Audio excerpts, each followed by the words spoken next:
안녕하세요. 하미교회 손호일 목사입니다. 오늘은 예수님께서 십자가를 향해서 가시는 그 고난의 한 주간의 출발입니다. 예수님 고난의 의미를 생각하며 참 의미를 삶에서 녹여내는 저와 여러분들이 되어졌으면 좋겠습니다. 오늘 성경 말씀은 마태복음 6장 11절입니다. 오늘 우리에게 필요한 양식을 내려주시고, 여러분들은 먹는 거 좋아하시나요? 저는 참 좋아합니다. 잘 먹지 못하면 참 고통스러워요.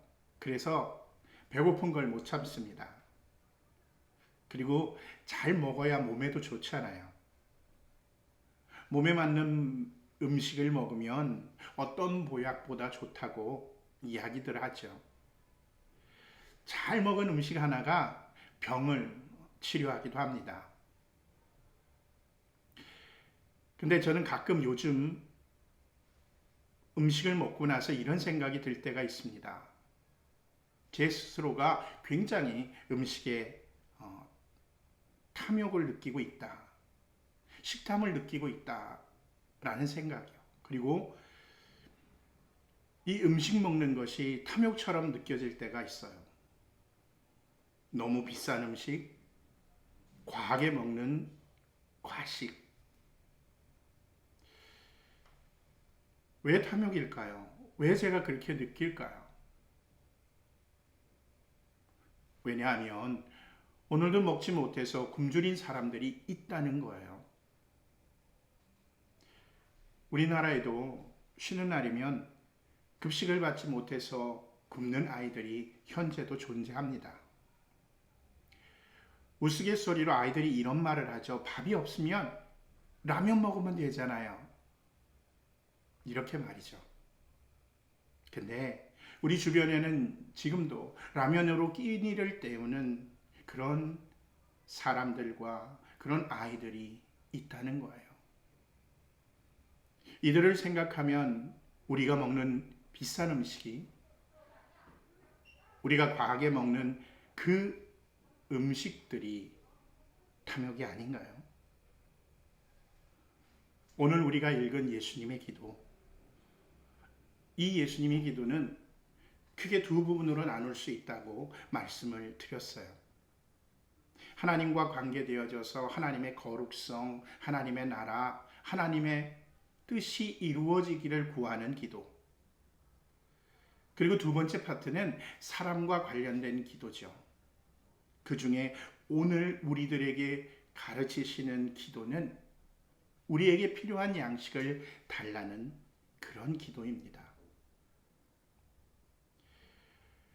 오늘 사실 본문을 보면서 가장 중요한 단어가 있다면 그것은 일용할, 필요한이라는 단어일 겁니다. 이것을 헬라어로 찾아봤더니요, 에피우시오스라는 단어를 사용하고 있어요. 이 단어의 의미는 존재하기 위해서 필수적인이라는 의미를 담고 있더라고요.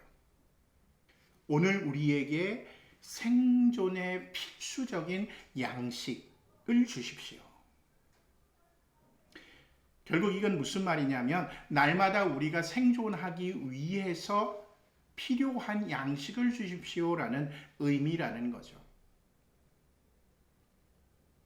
근데 예수님 입장에서는요, 이것 이상을 요구하는 것이 죄라는 겁니다. 그 이상을 요구하는 것이 인간의 욕심을 위한 기도라는 거예요. 자신을 위한 기도라는 거죠. 여러분들은 어떻게 생각 드세요? 저는 이 말씀을 묵상하고 말씀을 준비하면서 다시 한번 뼈저리게 그것을 느꼈습니다. 그리고 예수님의 기도를 생각하면서 만나가 생각이 났어요. 출애굽기 16장 20절을 보면 그런데 어떤 사람들은 모세의 말을 듣지 않고 아침까지 그것을 남겨두었다. 그랬더니 남겨둔 것에서는 벌레가 생기고 악취가 풍겼다. 모세가 그들에게 몹시 화를 내었다. 만나가 뭐죠? 애굽을 탈출한 이스라엘 백성들에게, 이집트를 나온 이스라엘 백성들에게 하나님 아버지가 매일같이 주셨던 하루분의 양식이었습니다. 사람들 가운데 욕심이 생겨서 많이 거두었다가 다음날까지 두면 그것이 부패해서 벌레가 생기고 악취가 풍겼던 거죠. 모세는 이에 대해서 죄라고 인식을 하고 백성들에게 화를 낸 겁니다. 잠언 30장 8절에는요. 허위와 거짓말을 저에게서 멀리하여 주시고 저를 가난하게도 부하게도 하지 마시고 오직 저에게 필요한 양식만을 주십시오 라고 솔로몬 왕이 고백을 하고 있어요. 그렇게 기도를 하고 있어요. 이스라엘 전체 역사에 있어서 가장 부유하고 복을 받은 왕, 그가 바로 솔로몬 왕인데 하나님 앞에 필요한 양식만을 구하고 있는 모습을 발견하게 됩니다. 근데 여기서 양식에 대한 다른 의미가 있지 않나라고 생각하는 분들도 계실 거예요. 어떤 영적인 의미. 근데 여러분들 예수님이 이 말씀, 이 기도를 가르친 그 시기를 생각해 보면, 그리고 그 가르쳤던 대상들을 생각해 보면 다른 의미가 있다고 생각할 수 있을까요? 물론 부유하게 산 사람도 있고 권력을 가지고 있었던 사람도 있고, 하지만 갈릴리 주변 사람들은 결코 그런 사람들이 아닙니다. 거의 하루 벌어 하루를 먹는 사람들이에요. 하루하루가 어려운 삶을 사는 사람들이었다라는 겁니다. 현대에도 이 하루가 어려운 사람들이 많이 있어요. 오늘 이 예수님의 기도를 통해서 알 수 있는 첫 번째는요, 하루의 삶을 온전히 하나님께 맡깁니다라는 신앙 고백입니다. 만나가 어떤 노력의 결과였나요? 아니죠. 하나님께서 전적으로 주신 선물과 같은 양식이었습니다. 자고 일어나면 마치 새벽에 이슬이 내린 것처럼 온 지면에 이 만나가 내렸어요. 이처럼 하나님께서 우리의 하루를 책임져 달라는 그런 전적인 기도인 겁니다. 하나님이 책임져 주시지 않으면 살 수 없는 인생이라고 고백하는 거죠.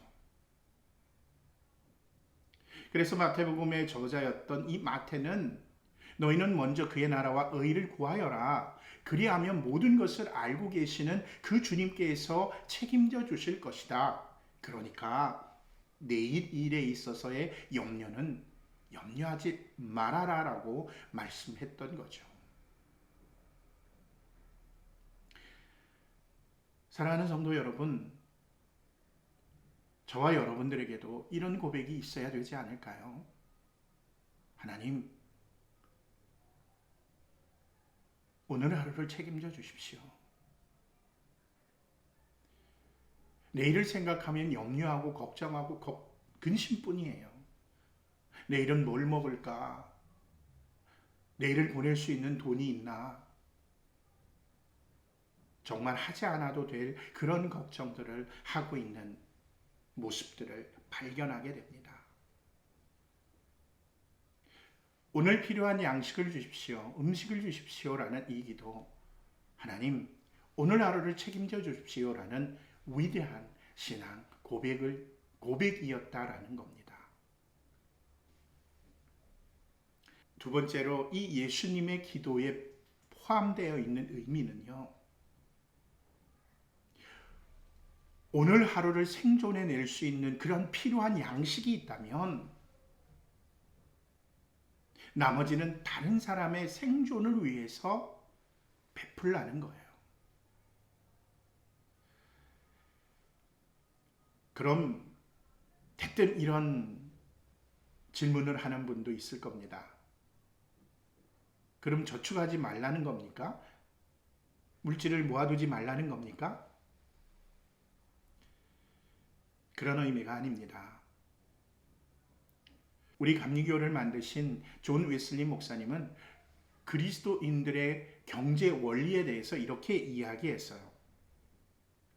첫째, 많이 벌어라.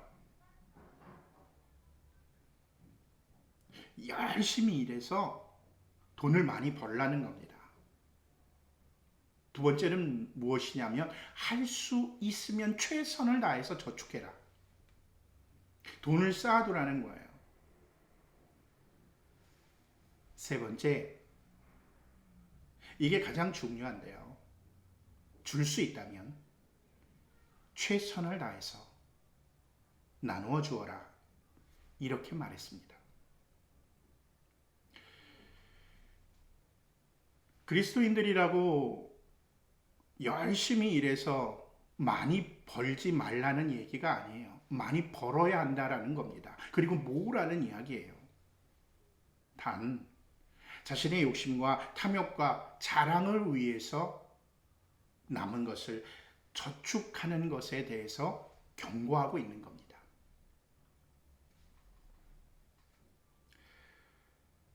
우리가 지금 살고 있는 시대는 탐욕의 시대죠. 탐욕을 부추기는 시대입니다. 많음을 자랑하고 다른 사람들에게 뽐내기를 원하는 그런 시대예요. 입는 것에 필요치 않은 돈을 지출하게 하고 먹는 것에 남보다 과하게 먹고 뽐내는 거예요.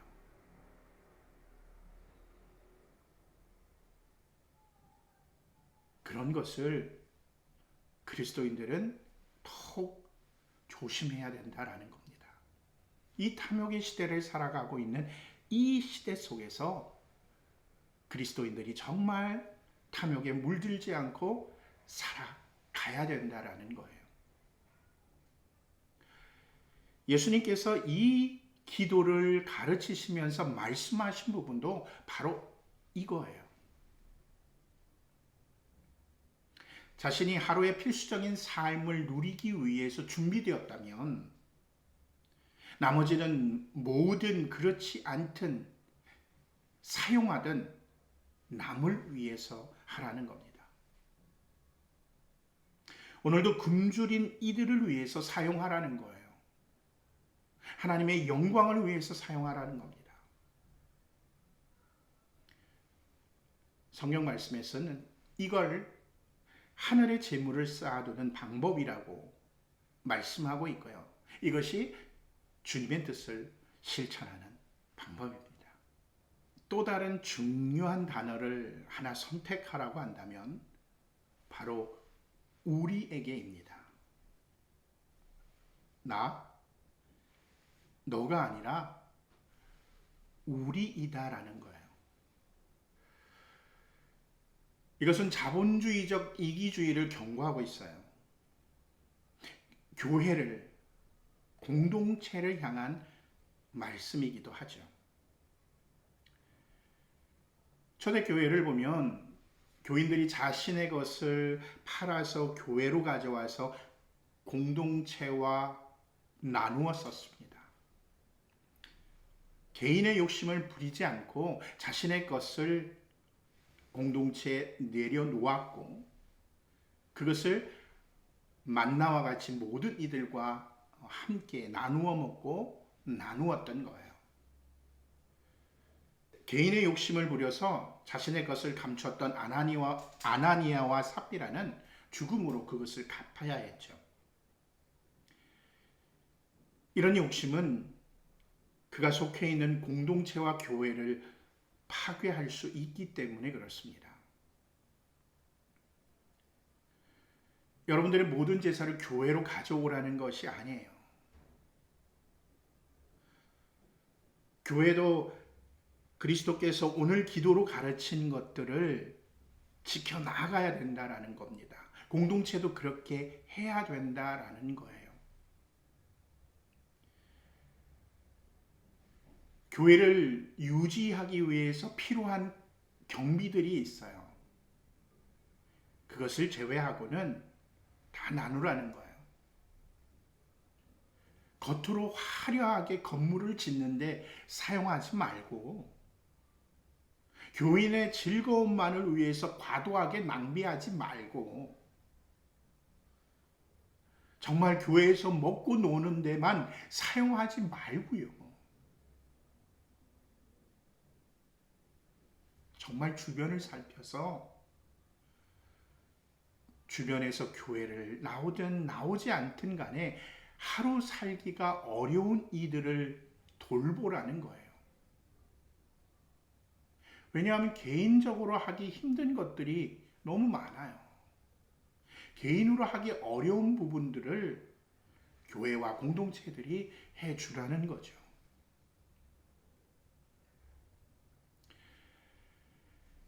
사실 자본주의의 경제 원리를 보면요, 돈은 몰리게 돼 있습니다. 열심히 있고 지혜로운 사람, 재리에 밝은 사람, 그런 달란트를 하나님이 준 사람들이 있어요. 자본주의에서는 그런 사람들에게 돈이 몰려요. 그럼 돈은 한정되어져 있는데 한쪽으로 몰리면 반드시 한쪽은 굶주리고 가난할 수밖에 없다라는 겁니다. 예수님의 기도는 부유한 쪽에 있는 사람들이 이건 내 거야 라고 욕심내지 말고 자신에게 필요한 것만을 가지고 나머지는 가난하고 굶주린 이들에게 흘려 보내라는 겁니다. 그것을 그리스도인들이 하라는 거예요. 탐욕의 시대를 살고 있는 세상 사람들은 안 할지 모르지만 그리스도인들이, 그리스도의 공동체가 하라는 겁니다.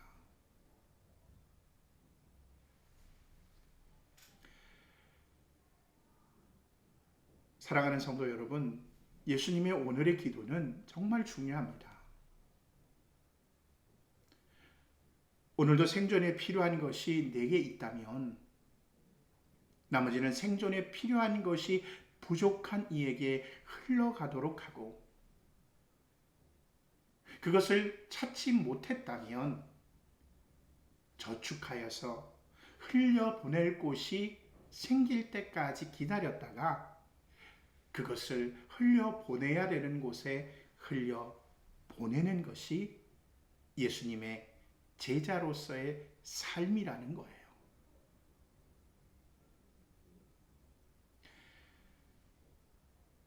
이런 예수님의 제자로서의 삶을 사는 저와 여러분들이 되길 정말 간절히 바라고 부탁합니다. 함께 기도하겠습니다. 예수님의 제자로서 필요한 것 이상을 욕심내지 않게 하옵소서. 남은 것은 모두가 함께 사는 삶에 사용되게 하옵소서. 기도하겠습니다.